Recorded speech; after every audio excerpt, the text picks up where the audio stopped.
This is Shannon McClellan with Hometown News, keeping you connected to your hometown. Well, today I have stopped into the Keyhole House at 182 Brockville Street in Smiths Falls to get an update on the restoration project by Ted and Marion Outerbridge. They have been all over social media lately with their updates on the restoration here at Keyhole House, and we've come to get an update directly from them to give to you.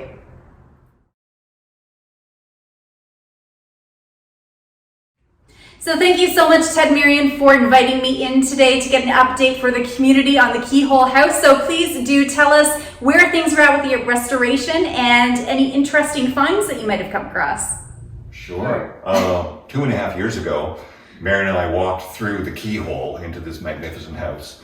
And I put my hands on some molding around a door frame and I fell madly in love with the house. So we've been restoring it since then. Yes. And we love the grand staircase. When we walked into the house, it was just like ours. Like the keyhole entrance was so magical. Like, you know, opening the door through a keyhole, it was just beautiful. So, yeah. So it was meant for us. Most recently, we were working on the dining room and we had a deadline. TPO was coming to interview us. So we managed to finish the dining room restoration. Within 5 minutes of arrival. A few minutes before they arrived, yeah. That's right. And the dining room has a 9-foot-high poster of Carter the Great, a famous magician from 1926, and it has the original pan chandelier, which is a light fixture, Art Deco light fixture. That literally came with the house, so that was beautiful. Mm-hmm. So it's one piece from way back when. Yeah, the curtains were handcrafted by Marion. That's right. I sew, like in our show, I sew all the costumes, and now I do all the decorations for our home. Yeah. Excellent, thank you so much. And I understand that you have placed a time capsule here in the house for future generations who may live here. Tell us a little bit about that. Yes, we were working on the dining room and we discovered a piece of canvas that was stuck to the wall, and we peeled the canvas away and there was this big hole from a stovepipe. And so I worked up the courage to reach inside this hole. With the flashlight. And I pulled out the golf ball. This golf ball is from 1918. So it's a very old golf ball, which is super exciting as we have purchased Glenn Henderson's home, who was the prior owner to us, whose grandchildren are Brooke and Brittany Henderson. So that was kind of exciting. So there is golf in this home as well, and this golf ball says why not. So, and when we do breakfast television or to promote our shows, our illusion show, people keep asking, how come you moved from Montreal to Smiths Falls? And I kept saying, well, why not? It's a beautiful town. People are super friendly. We are in between Montreal and Toronto. It's a great location. And so I kept saying, why not Smiths Falls? And this ball, the company is called Why Not? So it was meant to be. So after we pulled the golf ball out of this hole in the wall, we decided to put something back inside. So we took one of our posters from our show, Clockwork Mysteries, and we signed it and we wrote a little note. And we sealed that in the wall so that future generations will discover our poster. That's right. And hopefully the book that Ted is working on will be placed somewhere too one day. Yeah, we're leaving multiple time capsules for people to find. Now I understand that you also found a note inside of the wall. Tell us a little bit about that. Absolutely. We found a note. I was working on Marion's sewing atelier upstairs. We're from Montreal, so it's a sewing atelier, not a sewing room. No. And I found this note. It was stuck behind some molding around the door, and the note says, it's dated June 1892. It says, "This day for God and Queen have we pledged ourselves to a life of love, soberness and love." And then it's signed by Benjamin Byram, Joe Boynton, and Bill Rogers. And I've actually tracked these people down. We visited them. Using Ancestry.ca and the Heritage House Museum has helped us. So we found, we went to see, who was it? Joe. Yeah, anyway, we went to visit Joe. And said hi. And at his graveyard. And we brought along a screwdriver that we found also. in this house. Mm-hmm. In the floorboards. It was hidden underneath the floorboards. Oh, wow. So we brought the screwdriver over to say hi. Yeah, but nothing happened. Nothing. Nothing happened. But it was still very exciting. It was still very exciting to find Yeah. this grave. To say thank you for building the house.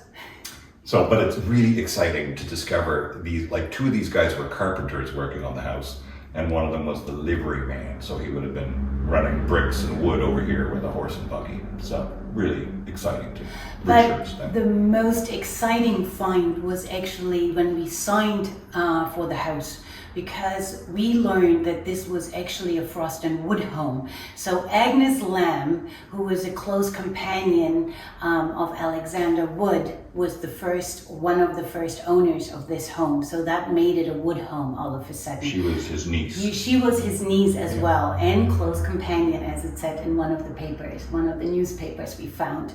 And she inherited a lot of money when he passed away, and she was in charge for his will as well. So it was kind of exciting to know that Agnes Lamb was one of the first owners of this house, and we of course visited her graveyard as well at the Wood Mausoleum. Great. Well, thank you so much for all of the updates and sharing with us the fun finds that you came across throughout your restoration project. Now, for folks at home who want to continue along on your journey and hear and see the progress, where can they find a place to follow along online? We've set up the Keyhole House on Instagram and Facebook. So the progress is documented there. We've just started a TikTok account as well. As but well. We're new with TikTok. It was great videos of me Yep. dancing. Mm-hmm. Yes. Renovations, restoration, and dancing. That's right. And I'm also working on a book. So eventually there will be a book, the Keyhole House book, documenting the restoration, and also the history of the creators and the curators like us. Yes, that's right. So we know that you've been keeping busy throughout COVID with the restoration project that's taken up a lot of your time. Now, usually you would be going at it full time with your world famous illusionist shows. Now, those have been on a bit of a standstill, of course, with COVID. You must be quite anxious to get back on stage here at the Station Theatre in Smith Falls. Oh, Yeah. yes, absolutely. We can't wait. In 2019, we performed for the first time, and I believe we had 8 sold out shows. We added 2 more, so 10 sold out shows. And the only complaint we actually got was they couldn't get tickets to our show. So we hoped to be back last summer in 2020. But that didn't happen due to COVID. So we're hoping to return to this beautiful theater built by volunteers. And so we hope this summer that we still go. Keep your eyes open, Yeah, right? we're standing by. We're standing We'll be there by. as soon as we're allowed to. We will. So a little bit of a backstory to how you got started. So, folks in the community, they know that you're a husband and wife duo. How did that all come together? How did you actually first meet and come together to create this amazing team that you are?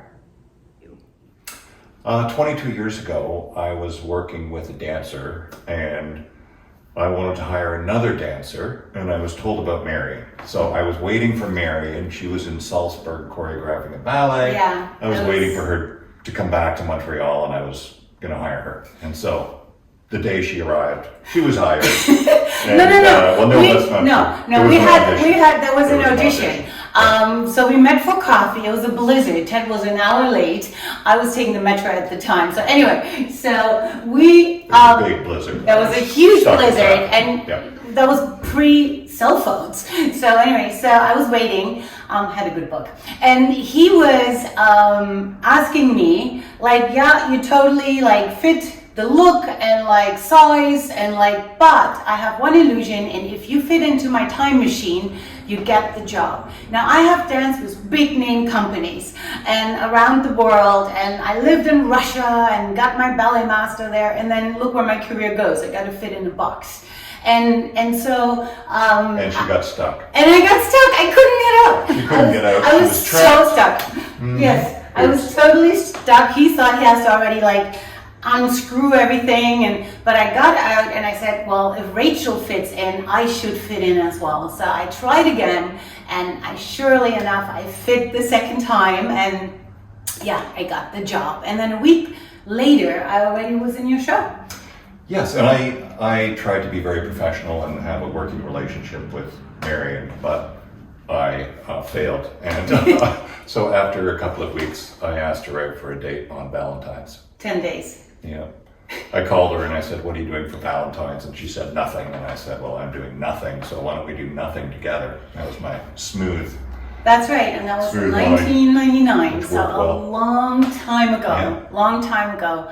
But we actually, how we found this house, we were just finishing up a tour. We toured China that year, and then we were at the Magic Castle headlining in Hollywood, and we were about to look at townhouses in Las Vegas because on the way back we got called to see David Copperfield, and we saw many other magic shows, and it was so exciting with all our magic friends there that we actually started looking at townhouses.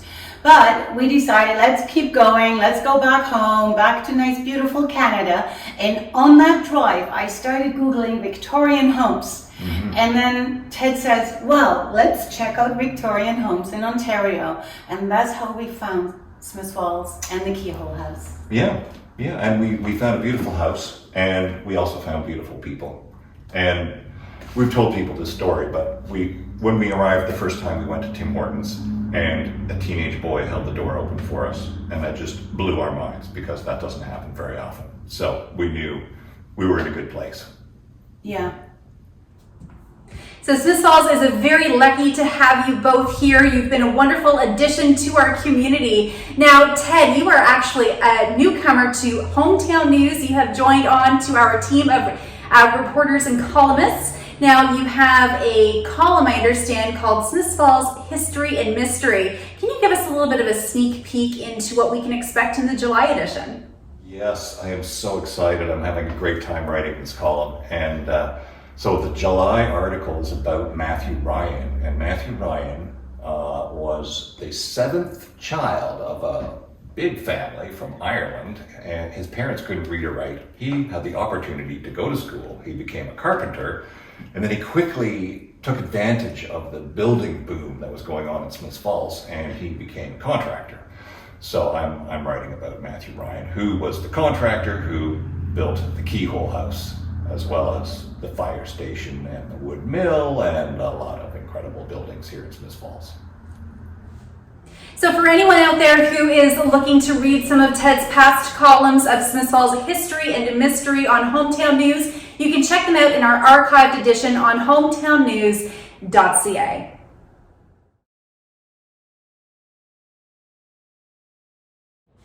This is Shannon McClellan and Benedict the Gargoyle with Hometown News, keeping you connected to your hometown.